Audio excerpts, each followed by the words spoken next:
Halo teman-teman perpustakaan SMA Negeri 32 Jakarta, bersama dengan saya di sini, Kak Ahmad Musyalin Firdaus sebagai Duta Alumni Perpustakaan SMA Negeri 32 Jakarta dalam acara Ayo Bincang Buku. Bersama dengan saya, Bapak Sucipto Ardi, ya, Guru Sejarah. Guru sejarah ya? Ya. Nggak, kayaknya lebih nih, nggak sejarah juga. Plusnya ada juga kan plusnya. Oke, ada plus juga ya. Oke, bersama dengan Pak Cipto di sini kami ya khususnya Pak Cipto akan membahas sebuah buku yang ini relik apa buku rare langka ya, buku langka. Apakah klasik nih ya? Ini walaupun kelihatannya tipis tapi jangan-jangan bisa jadi ataupun ya biasa jangan melihat dari cover tapi kita harus lihat dulu isinya ya. Betul, buku yang berjudul Timur Timur Bersatu dalam Negara Kesatuan Republik Indonesia yang ditulis oleh Dr. Andes Sutrisno. Ya. Oke, mungkin di sini kita bisa mulai bincang-bincangnya. Ini Pak Cipto kira-kira kenapa nih dalam sesi kita bincang buku kali ini Pak Cipto ingin membincangkan buku Timur Timur ini? Gimana Pak Cip? Ini buku pertama klasik ya. Ini dilihat dari segi luarnya saja. Iya, covernya saja nggak banyak-banyak 74 halaman. Kenapa saya tertarik membahas buku ini? Kita di tahun 2025 ini belum pernah ada buku seperti ini. Artinya adalah pemerintah tidak pernah mengeluarkan lagi buku resmi mereka. Kalau buku resmi official kali ya. Official history tentang Timur Timur. Terakhir itu tahun 95, ini tahun 84 yang perubahannya tidak terlalu jauh dari 95, yang salah satu penulisnya adalah Anhat Gonggong dan sampai hari ini belum pernah ada lagi. Itu kan sudah 30 tahun ya, 30 tahun lah ya. Tidak ada perubahan-perubahan dan selama belum ada perubahan kita masih pakai yang ini secara resmi ya. Walaupun banyak perubahan nanti akan dibicarakan dalam buku-buku yang lain. Dan kemudian untuk kita yang baru mau membaca tentang seperti apa sejarah Timur Timur atau hari ini namanya Timur Leste, bolehlah buku ini dibaca. Ya, kalau disebut pengantar boleh juga, tapi murni pengantar enggak juga. Ada beberapa hal yang memang cukup mendalam yang ada di dalam buku ini. Faktanya oke punya. Jadi gitu. Pak Cipto bilang bahwa buku ini walaupun dibilang pengantar juga enggak, tapi dalamnya juga dalamnya maksudnya gimana tuh Pak? Maksudnya isinya gimana tuh Pak? Isinya Pak? Ya kita kalau hari ini kita kan budaya kita sekarang budaya internet ya. Banyak baca buku seringkali yang ujung-ujungnya juga kita lihat internet juga kan. Nah, kenyataannya adalah mereka yang baca di internet seperti saya juga melihat di internet kan kita kesannya itu mencaplok lah gitu ya. Kesannya invasi lah dan sebagainya. Di buku ini tidak seperti itu. Jadi ada beberapa dimensi-dimensi sudut pandang yang memang tidak hanya bisa diterka atau dilihat masa lalu itu satu dimensi. Kan kita paham bahwa sebuah sejarah itu seperti hari ini ya. Ada dimensi sosial, ekonomi, politik, nggak hanya militer saja. Dan buku ini menawarkan hal tersebut. Setidaknya buku ini di tahun itu bisa memotretlah secara umum tentang apa yang terjadi di tahun ketika Timur Timur masuk ke Indonesia. Ini dari tahun lama loh ini, Kak Alen. Dari mulai zaman kerajaan, perlawanan mereka orang Timur Timur, kemudian proses integrasi sampai tahun 1983-84. Jadi masih hangat-hangatnya integrasi. Kira-kira. Jadi juga buku itu juga selain dia membahas sejarah sebelum integrasi ya, tahun 75, dia bahas juga tentang berarti masa-masa zaman kerajaan dan juga masa Portugis berarti ya, kedudukan Portugis ya, dijajah Portugis.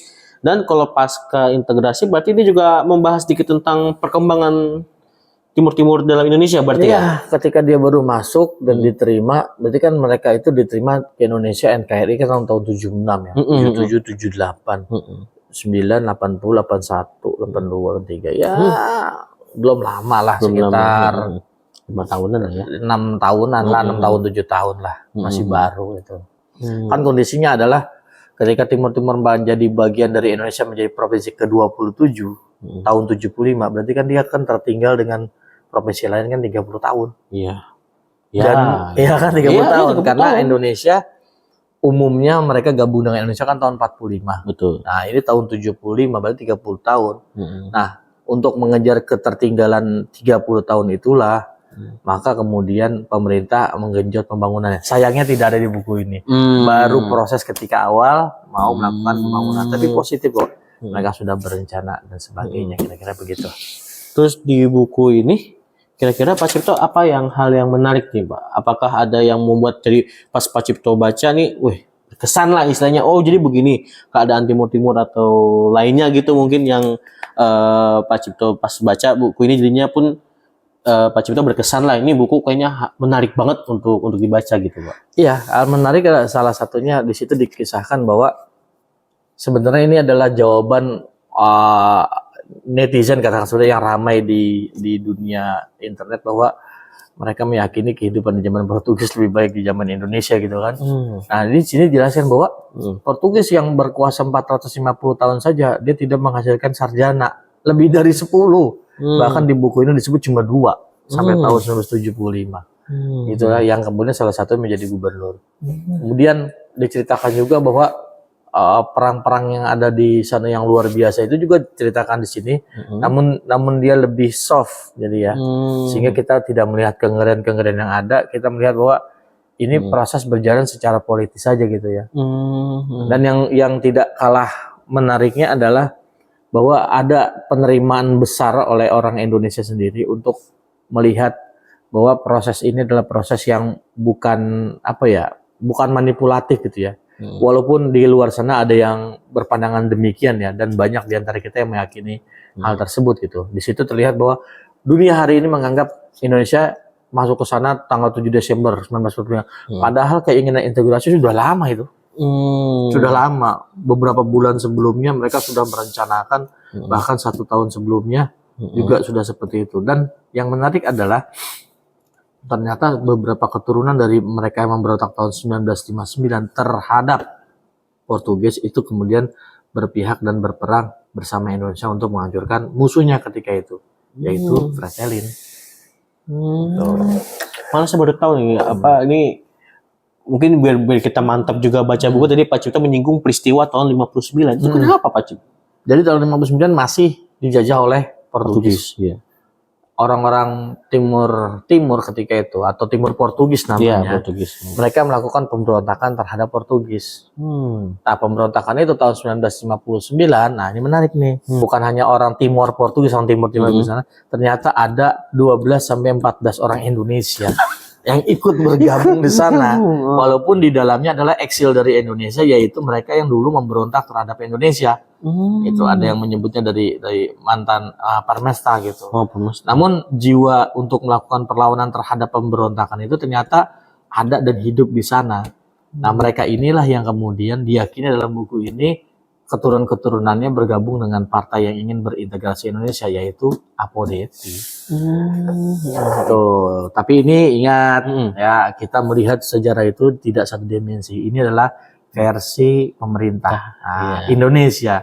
Bahkan buku ini di sini tulis adalah milik Departemen Pendidikan dan Kebudayaan Indonesia ya. Departemen Pendidikan dan Kebudayaan. Kamu nggak ngalamin, saya nggak ngalamin. Iyalah. Saya nggak ngalamin lah, masa gitu.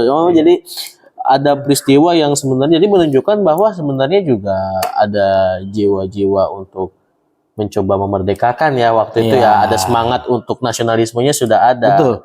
Nasionalisme, dan akhirnya pada tahap pertama itu tahun 59 berontak terhadap Portugis, tapi yang kedua itu berontak tetapi berkeinginan ada dua, ada yang mau merdeka sepenuh, ada yang mau gabung ke Indonesia, maksud gitu ya. Itu bukan rambut pertama sih, beberapa kali. Tapi itu beberapa kali tahun 1910 tahun juga ada pemberontak. Cuma pemberontakannya mereka tidak simultan rame-rame ya. Artinya dia tidak bareng-bareng serentak gitu. Akhirnya mereka kalah begitu saja. Nah, tahun 1959 inilah yang bisa dikatakan dia memberontak itu bareng-bareng serentak. Tapi kekuatan intel mereka, intel Portugis lebih kuat, akhirnya mereka secara cepat ya. Kemudian akhirnya diberangus perlawanannya dan orang-orang itu dilempar keluar apa ke Angola ada Mozambik gitu. Kalau zaman kita tuh diasingkan dulu ya. Diasingkan. Di zaman apa sejarah kita diasingkan. Nah, Diasingkan, akhirnya mereka diasingkan. pada kemana-mana. Anak keturunan itulah yang kemudian menghitung-hitung bahwa kita diberikan kesempatan untuk dekolonisasi. Akhirnya kan 3 keluar tuh. 1 ingin gabung ke Indonesia, 2 ingin tetap berada di naungan Portugis, ya. Yang 1 lagi ingin merdeka penuh. Kalau ini yang ingin berintegrasi Apodeti, yang masih di dalam naungan Portugis adalah UDT, yang 1 lagi adalah Fretilin yang ingin merdeka sepenuhnya. Gitu. Nah, mereka inilah yang bertarung. Iya, ya. Kenapa bertarung? Gitu. Karena penguasa ketika itu lari, kabur dia. Kan ada perang saudara tuh Agustus 1975 itu diserang juga di buku itu. Di Portugal sana. Ya, timur Portugis dulu dia udah. Portugis. Okay. Jadi tahun 1974 itu ada revolusi bunga Spinola. Kemudian isinya dekolonisasi termasuk Timur Timur. Mereka tuh banyak bikin partai tuh. Nah, 3 partai itu yang tadi sebutkan yang bisa dibilang 3 kekuatan lah rakyat di sana. 11 Agustus tahun 75 terjadi konflik. Nah, ketika konflik beberapa minggu kemudian karena konflik tidak terkendali, orang Portugis dan pemerintahan Portugis memindahkan kemana? Ke Atauro. Atauro itu Pulau Kambing di luar daratan timur Portugis. Akhirnya seakan tanah tersebut seakan tak bertuan. Akhirnya bertikahlah 3 partai ini. Jadi semacam kekosongan kekuasaan lah. Ya. Nah, terjadilah. Oh ini ya, yang Pulau Kambing ini ya. Iya, itu Pulau Kambing tuh. Jadi di sini juga ada petanya. ada petanya dan ada beberapa ada gambarnya juga foto di ya. belakang. Foto-foto ada. Jadi pun kita pun baca pun nggak hanya sekedar narasi aja. Kalau narasi kan ngantuk kan. Akan ada foto ini menarik sekali ya buat dibaca teman-teman. Dan juga mungkin juga pertanyaan dari saya juga Pak Cip, tadi kita jelasin panjang lebar, bahkan juga kita memperdalam tentang sebuah peristiwa yang juga mungkin jarang didengar juga ya, peristiwa 1959 itu. Dan saya juga sempat membaca beberapa literatur ya, khususnya dari Indonesia. Salah satu yang saya teringat adalah buku Integrasi yang tebal itu. Oh itu. Nah, Sukanto. tebal itu. Ah ya, itu di compare sama ini gimana Pak komparasinya? Oh, luar biasa. Luar biasa gimana tuh Pak? Ini membentangnya jauh. Jadi dia melihat ya, Timor Portugis atau Timur-Timur hari ini ya dalam sejarah kita. Kalau sekarang kan RDTL ya Timor Leste. Dia membentang dari zaman kerajaan sampai tahun 84. Kalau yang kita tebal itu buku luar biasa menurut saya karena itu semacam semi dokumenter. Dia hanya fokus di awal penjajahan Portugis sebagai latar belakangnya. Dia difokus di tahun 74, 75, 76, 77 dan sebagainya tidak disebut di sini. Tidak ada di buku ini tapi disebut di sini. Karena setelah kekuatan gabungan ya, 3 partai tersebut tambah 2 partai kecil, kemudian kekuatan simpatisan Indonesia atau kita dalam sebutnya sukarelawan atau Blue Jean Soldier itu. Kemudian mereka membentuk sebuah pemerintahan. Namanya PSTT, Pemerintahan Sementara Timur Timur, yang menjadi cikal bakal persiapan untuk menjadi provinsi. Nah itu tanggal 17 Desember tahun 75. 1 tahun setengah kemudian dia bulan Mei itu membentuk sebuah semacam DPR-nya, DPRD Timur Timur. Kemudian awal Juni dia datang ke Jakarta. Nah, ini menarik nih, kayaknya judul buku diambil dari itu lah, karena petisi integrasi dari tokoh-tokoh Timur Timur yang ke Jakarta bernama isinya adalah gini, kebulatan tekad. Kan buku yang tadi bilang integrasi kan kebulatan tekad itu.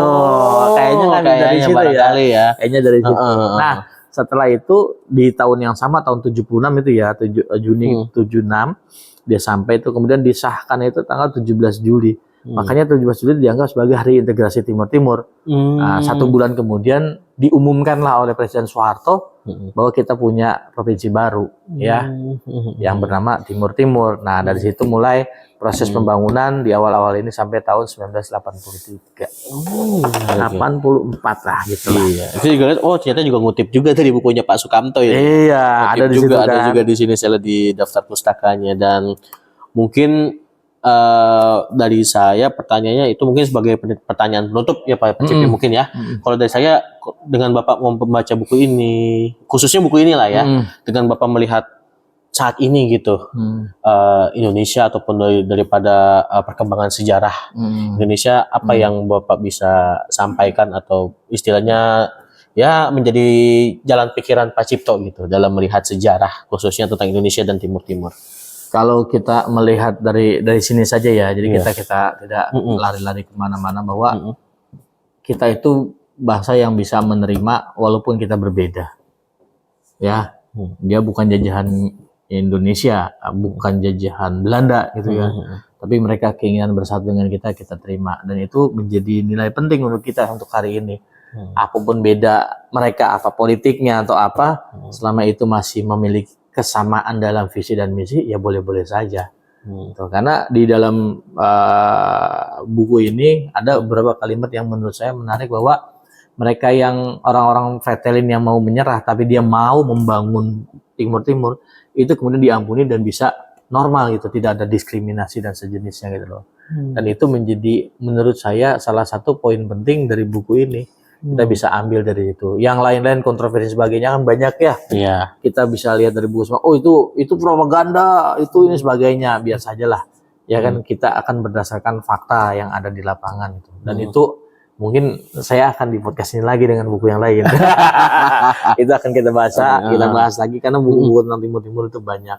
Yang pasti menurut saya dari buku ini kita bisa mengambil salah satunya adalah yang seperti tadi. Bahwa kita bisa loh hidup bareng-bareng walaupun kita berbeda. Kita bisa menerima walaupun kita berbeda. Dan yang tidak ada di buku ini masih banyak akan dibahas lainnya ya, seperti anak emas dan sebagainya, itu akan dibahas. Boleh nanti kita akan cari buku yang lain tentang bahas ini. Tapi buku ini lagi-lagi menarik, kecil, sederhana. Ketika kita baca kita lihat, wah seperti ini ya, gitu ya. Dan ini memang buku versi Orde Baru.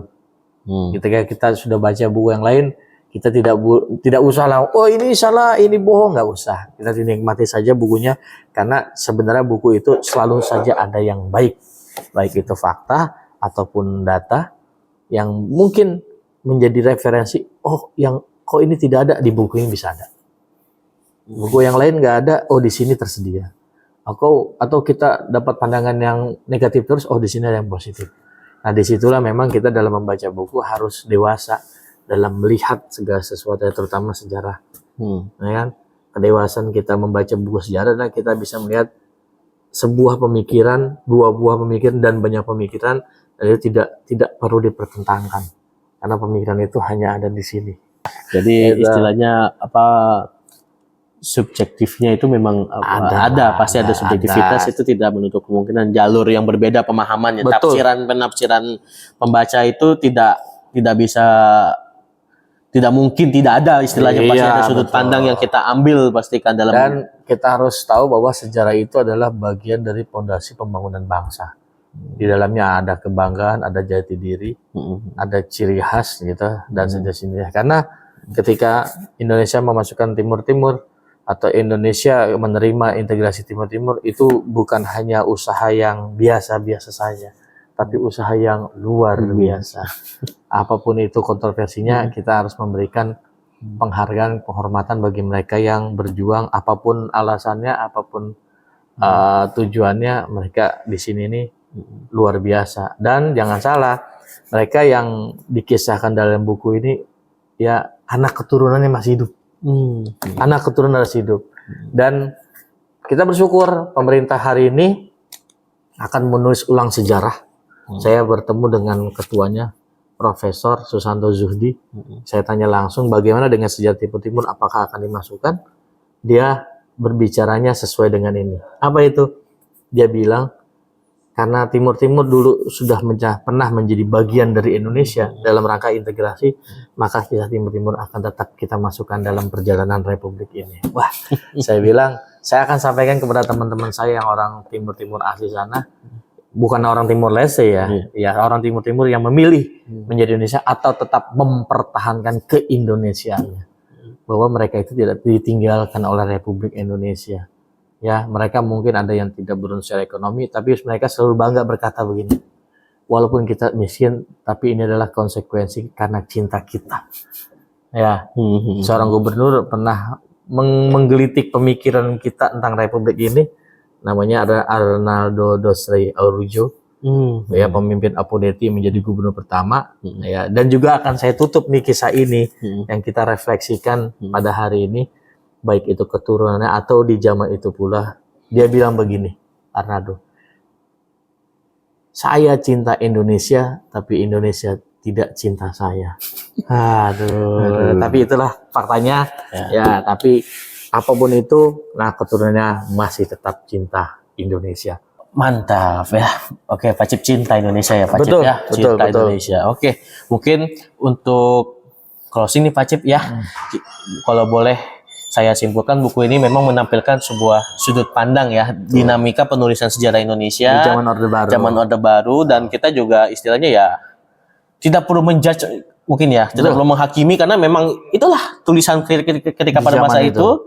Dan juga kita harus ingat mungkin teman-temannya bahwa selama ada bukti baru atau ada sejarah, itu akan terus ya berdinamika lah selama ada penemuan sumber-sumber terbaru yang belum tertulis. Betul. Jadi kita jangan buru-buru untuk menghakimi istilahnya ya, tapi nikmati saja, inilah hasil produk zaman ketika itu ya Pak Cip ya. Betul. Kita itu, saya simpulkan buku ini menampilkan bagaimana pemerintah Orde Baru menggambarkan Timur seperti apa ya. Khususnya ketika masa-masa integrasi tahun 75. Dan untuk Pak Cip, kalau di rating buku ini 1 sampai 10? Ya pasti kalau di sekolah di atas KKM ini. Udah lulus gitu. Udah lulus ya. Boleh lah. Mungkin kalau dinilai antara 7 sampai 85 lah. Oke, berarti buku ini recommended banget lah ya, istilahnya buat teman-teman baca. Oke, mungkin itu saja yang bisa kami share ya, mungkin ya Pak Cip ya, bisa kami share dalam Ayo Bincang Buku pada kesempatan kali ini. Terima kasih Pak Cipto yang telah meluangkan waktunya nih. Kayak saya rasa kita diskusinya panjang sekali ya, karena ini ya namanya kita bahas sejarah pasti akan menjalar kemana-mana. Betul itu sangat panjang, luas, dan perkembangan itu memang harus diperhatikan. Dan kita sepertinya baru memulainya hari ini. Dan jadi jangan buru-buru bosen kalau kita baca buku sejarah, karena sebenarnya itu sejarah pasti seru bacanya. Seru, nggak bikin ngantuk. Betul, dan berdinamik. Iya, berdinamis gitu ya. Mungkin itu aja teman-teman. Terima kasih kepada teman-teman yang sudah menyimak dari awal sampai akhir. Kita bertemu lagi dalam pertemuan selanjutnya, dan sampai jumpa.